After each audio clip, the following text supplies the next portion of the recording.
చెప్పాలి. కష్టకాలంలో పార్టీ బాధ్యతలు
కూడా యువవర్షంగా సమన్వయంగా కనిపిస్తాము.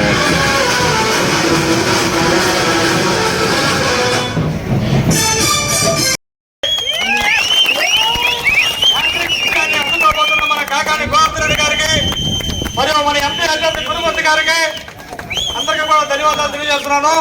మన గ్రామంలో కాకాని గోవర్ధన్ రెడ్డి గారు 3 అడుగులు ఎడుగులతో కూడా సిమెంట్ రోడ్లు వేస్తున్నారు.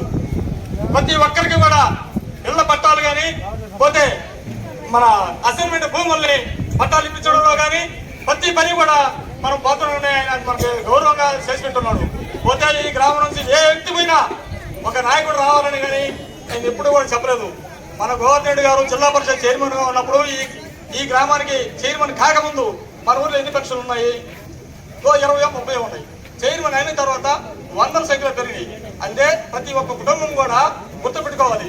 నేను చెప్పేది ఆయన ద్వారా మనం మేలు చేయించుకొని మళ్ళా మర్చిపోవడం అనేది పద్ధతి కాదు. ప్రతి ఒక్కరు కూడా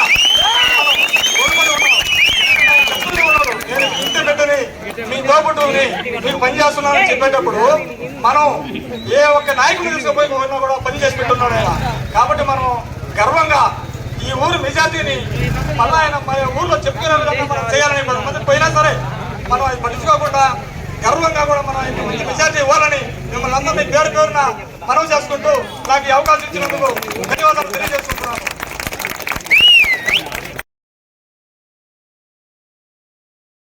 ఎన్నికల్లో వైఎస్ఆర్ కాంగ్రెస్ పార్టీకి అండగా నిలిచి జగనన్నకు మద్దతునిచ్చి సీలింగ్ ఫ్యాన్ గుర్తు మీద ఓటు వేసి మాకు మరొక అవకాశం కల్పించండి కోరడానికి నేను నాతో పాటు నా తమ్ముడు గురుమూర్తి ఇద్దరం కలిసి మీ ముందుకు వచ్చిన సందర్భంగా చర్చైనటువంటి మీ అందరికీ పేరు పేరున చేతులు జోడించి హృదయపూర్వకమైనటువంటి నమస్కారాలు తెలియజేస్తున్నాను.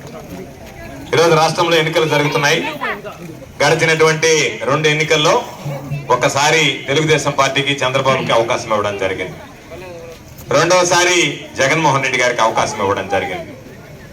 చంద్రబాబు నాయుడు ముఖ్యమంత్రిగా ఎన్ని రకాలైనటువంటి హామీలు ఇచ్చాడు మీకు ప్రత్యేకంగా చెప్పాల్సినటువంటి అవసరం లేదు. ఆడబిడ్డ పుడితే 25,000 ఇస్తాను మహాలక్ష్మి పథకాన్ని మోసం చేశాడు. జగనన్న ఈరోజు ముఖ్యమంత్రి అయ్యాడు. వైఎస్ఆర్ రైతు భరోసా కింద 50,000 ఇస్తానంటే 67,500 రైతుల చేతిలో పెట్టాడు. 4 విడతలుగా మహిళలకు సంబంధించినటువంటి సంఘ బంధాల సభ్యుల ఖాతాలో మీకు ఎంత బకాయిలు ఉండేవి జమ చేస్తానని బటన్ నొక్కి 4 విడతల్లో జమ చేశాడు. వైఎస్ఆర్ చేతి కింద 18,550 రూపాయల కింద 4 విడతల్లో 75,000 రూపాయలు 40 సంవత్సరాల నుంచి 60 సంవత్సరాల మధ్య ఉన్నటువంటి ఎస్సీ ఎస్టీ బీసీ మైనారిటీ మహిళలకు ఇచ్చాడు. వైఎస్ఆర్ ఆసరా, వైఎస్ఆర్ చేయూత, వైఎస్ఆర్ రైతు భరోసాతో పాటు ఎన్ని రకాలైనటువంటి కార్యక్రమాలు అమలయ్యాయో మీరు ఒక్కసారి తెచ్చుకోండి. పిల్లల్ని స్కూల్కి పంపితే 15,000 రూపాయలు అమ్మఒడి అన్నాడు. కాలేజీకి పంపితే విద్యా దీవెన ఇచ్చాడు. హాస్టల్కి పంపితే వసతి దీవెన ఇచ్చాడు. రజకులు, న్యాయ బ్రాహ్మణులు, టైలర్లకి ప్రతి సంవత్సరం 10,000 రూపాయల ఆర్థిక సాయం అందించాడు. అదేవిధంగా వాహన మిత్ర కింద ఆటో యజమానులకి, ట్యాక్సీ యజమానులకి 10,000 రూపాయలు ప్రతి సంవత్సరం ఆర్థిక సాయం అందించాడు. కాపుని వేస్తామంటే 15,000 రూపాయలు ఇచ్చాడు. నేతను వేస్తామంటే 24,000 రూపాయలు ఇచ్చాడు. అన్నిటితో పాటు ఈరోజు మనం అందరం కూడా ఆలోచన చేయాల్సింది, ఏ ముఖ్యమంత్రి హయాంలో పెన్షన్ 3,000 రూపాయలు ఇచ్చారనేటువంటిది ఒకసారి ఆలోచన చేయండి.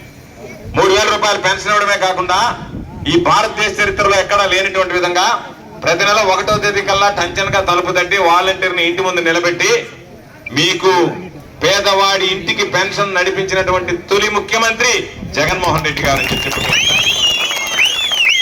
ఈరోజు చంద్రబాబు నాయుడు ఇంటికి పెన్షన్ వస్తే జగన్మోహన్ రెడ్డి గారికి ఓట్లు వేస్తారని ఎన్నికల కమిషన్ కి ఫిర్యాదు చేసి ఈరోజు పెన్షన్ రాకుండా అడ్డుకున్నాడు. ఈరోజు పాపం 2 నెలలుగా 70 మంది వృద్ధులు చనిపోయారు పాపం పెన్షన్ తెచ్చుకోలేక, ఎండకి వెళ్ళలేక బయటికి. కాబట్టి చంద్రబాబు నాయుడు ఏ పని చేయాలన్నా ఈరోజు అడ్డంకులు సృష్టించడమే. పిల్లలకు సంబంధించి ఫీజు రియంబర్స్మెంట్ వేస్తాము అంటే ఎన్నికల కమిషన్ ఏ విధంగా పనిచేస్తుందంటే అది ఎన్నికల కమిషనా చంద్రబాబు కమిషనా తెలియకుండా పనిచేసేటువంటి పరిస్థితికి వచ్చింది. ఈరోజు బీజేపీతో జతకట్టాం కాబట్టి మేము ఏమి చెప్తే అది చేయాలి అన్నట్టుగా వీళ్ళు మాట్లాడడం, తానా అంటే తందాన అనడం. ఈరోజు దాదాపుగా 800 కోట్ల రూపాయలు రైతులు నష్టపోతే ఆ రైతుల నష్టపరిహారాన్ని జగన్మోహన్ రెడ్డి గారు వేస్తే అది ఇవ్వడానికి లేదు అని చెప్పి ఆ ఖాతాలన్నీ కూడా స్తంభింపు చేశారు. ఈరోజు చదువుకునేటువంటి బిడ్డలకి ఫీజు రియంబర్స్మెంట్ ఇవ్వడానికి లేదన్నారు. రైతులకు సబ్సిడీ కింద మీరు ఎన్నికలైన తర్వాత విత్తనాలు ఇవ్వంటే అదును దాకా ఎన్నికలు ఆగుతాయా, విత్తనాలు ఆగుతాయా, పంటలు ఆగుతాయా? వ్యవసాయానికి సంబంధించినటువంటి పనులు ప్రారంభమయ్యాయి కొన్ని జిల్లాల్లో, వాళ్ళకి సబ్సిడీతో విత్తనాలు ఇవ్వాలి పేదల కంటే, లేదు మీరు ఎన్నికలు పూర్తయ్యేంత వరకు సబ్సిడీతో విత్తనాలు ఇవ్వడానికి లేదు అని ఎన్నికల కమిషన్ మోకాలెట్టింది. చంద్రబాబు అడ్డుకోవాలన్న ఆరాట పడుతున్నాడు. కాబట్టి ఇద్దరి మధ్య ఉన్నటువంటి వ్యత్యాసాన్ని గమనించండి. ఈరోజు సర్వేపల్లి నియోజకవర్గానికి సంబంధించి నాకు తెలిసి మీ దగ్గరకు వచ్చి ఓట్లు అడగాల్సినటువంటి అవసరం లేదు. మీరే నా కొరకు తిరిగి ఓట్లు అడిగేటువంటి గ్రామస్తులు, అయ్యగారిపాలెం గ్రామస్తులు అని చెప్పి కాబట్టి నేను అనేక సందర్భాల్లో చెప్తాను, మా తండ్రి రమణారెడ్డి నాకు ఇచ్చినటువంటి ఆస్తి పాస్తుల కన్నా వేలాది కోట్లు వెచ్చించిన కొనలేనటువంటి మీ ప్రేమ, అభిమానం అనేటువంటిది జీవితంలో మర్చిపోలేనటువంటిది సందర్భంగా తెలియజేస్తున్నాను.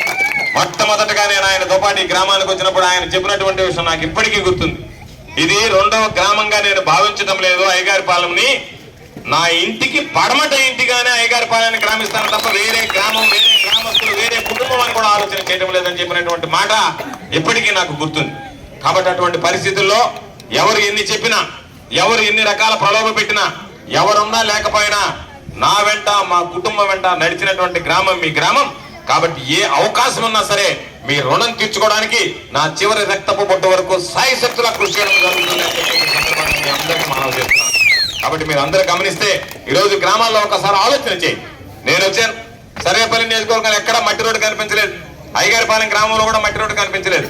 వ్యత్యాసం అంతా ఈరోజు మనం పొదలకూరు సంగం రోడ్డు నుంచి అమ్మవారిపాలెం పోతాం అయ్యగారిపాలెం మీదుగా. ఈ రోజు ఆ రోజు నేను జిల్లా పరిషత్ చైర్మన్ గా ఉన్నప్పుడు వేసినటువంటి రోడ్డు. ఆ తర్వాత నాకు అవకాశం రాలే, ఎందుకంటే 2011లో నేను వైఎస్ఆర్ కాంగ్రెస్ పార్టీలో చేరా. ఆ రోజు కాంగ్రెస్ పార్టీ అధికారంలో ఉంది 2014 దాకా. ఏ పని జరగనివ్వలేదు. 2014 నుంచి 2019 దాకా అధికారం లేదు. 2019 తర్వాత అధికారం వచ్చింది. ఆ రోడ్డు గుంతలమయమైతే దానికి తట్టడు మట్టి వేసినటువంటి నాదుడు కరువైతే జిల్లా పరిషత్ చైర్మన్ గా రోడ్డు వేయించా, మంత్రిగా ఈ రోజు ఆ రోడ్డుకి రిపేర్ చేయించిన దాకా దిక్కులేనటువంటి పరిస్థితి అని చెప్పి అందరికీ సందర్భంగా తెలియజేస్తున్నాను. కాబట్టి ప్రతి ఒక్కరికి మీకు అండదండగా ఉండేటువంటి వాడిని, మిమ్మల్ని గుర్తించేటువంటి వాడిని, గౌరవించేటువంటి వాడిని. కాబట్టి మీరు ఎవరు కూడా, నేను ఈరోజు మీకు ఒకటే చెప్తున్నాను, 5 కోట్ల మంది జనాభా ఉన్నటువంటి ఈ రాష్ట్రంలో 25 మందికే మంత్రి పదవి అవకాశం వస్తే మీ అందరి ఆశీస్సులతో, జగనన్న ఆలోచనతో ఆ 25 మందిలో ఈ మండల వాసిగా, మీ ఇంటి బిడ్డగా నేను ఒకటిని కావడం అనేటువంటిది ఈ మండలంలో ప్రతి కుటుంబానికి అభివృద్ధి నేపథ్యం అని చెప్పి మీ అందరికీ సందర్భంగా మనవి చేస్తూ, రేపు జరిగేటువంటి ఎన్నికల్లో నేను మిమ్మల్ని అందరినీ కోరుకునేది, నన్ను మీరు ఎంత ఆదరించారో, నా పట్ల, మా కుటుంబం పట్ల ఎంత అభిమానం చూపారో అంతే అభిమానం చూపగలిగినటువంటి వ్యక్తి నా సోదరుడు గురుమూర్తి గారు అని చెప్పి మీ అందరికీ సందర్భంగా మాట్లాడుతున్నాను. ఎందుకంటే నిబద్ధత కలిగినటువంటి వాడు, నీతి కలిగినటువంటి వాడు, నిజాయితీ కలిగినటువంటి వాడు, ఏ పని మీద వెళ్ళినా సరే ఆ పని చక్కబెట్టేటువంటి వాడు. ఎవరైనా ఫోన్ చేసినా, ఇదిగో గురుమూర్తి పని ఉందంటే అన్నా నా దగ్గరికి పంపించని చెప్పి, హాస్పిటల్లో అడ్మిషన్ కావాలన్నా, పిల్లలకు సంబంధించి కేంద్ర ప్రభుత్వంతో ఏది కావాలన్నా వెంటనే చేయించి పెట్టేటువంటి వాడు, మనకి కూడా కుటుంబ సభ్యుడు లాంటి వాడు, నాకు సొంత తమ్ముడు లాంటి వాడు, సోదరుడు లాంటి వాడు. తప్పనిసరిగా మా ఇద్దరికి భగవంతుడు ఒకటే అవకాశం ఇచ్చాడు. మీరు ఎత్తుకోవాల్సినటువంటి పని లేకుండా పేర్లు కూడా గోవర్ధన్ రెడ్డి, గురుమూర్తిని వచ్చాయి. అందుకని 1వ నెంబర్ ఇద్దరికి కేటాయించారు ఫ్యాన్ గుర్తు మీద. ఇది వెతుక్కోవాల్సినటువంటి పని లేకుండా 2 ఈవీఎంలో కూడా నెంబర్ 1 స్థానంలో ఉంటాం. కాబట్టి నెంబర్ 1 స్థానంలో ఈవీఎంలోనే కాకుండా మీ హృదయాలు రేపు గెలుపులో కూడా నెంబర్ 1 స్థానం సర్వేపల్లి కోరుకోవడానికి కోరుకుంటున్నా. 2019లో జరిగిన తర్వాత ఉప ఎన్నికలు జరిగాయి 2022లో.